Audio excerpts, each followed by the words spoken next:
gerçekler şimdi başlayacak. Bundan birkaç zaman önce ruh işini görünce öyle bakakladım deli gibi sevince. Onun nefesini içine çekince yıldızlarda yürüyorum, basmadan yürüyorum, bakmadan görüyorum. Galiba seviyorum.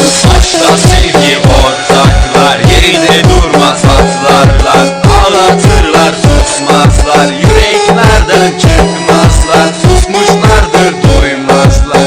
Aşkla sevgi ortaklar, yerinde durmaz atlarlar. Ağlatırlar susmazlar, yüreklerden çıkmazlar. Susmuşlardır duymazlar.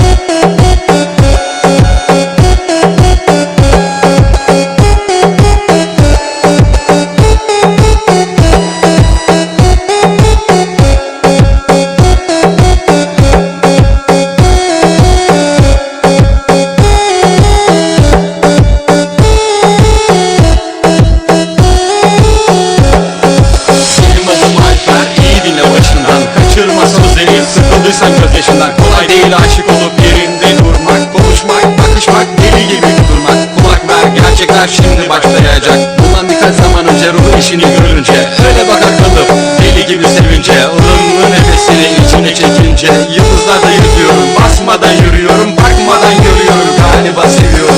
Aşkla sevgi ortaklar, yerinde durmaz atlarlar. Ağlatırlar susmazlar, yüreklerden çıkmazlar. Susmuşlardır duymazlar.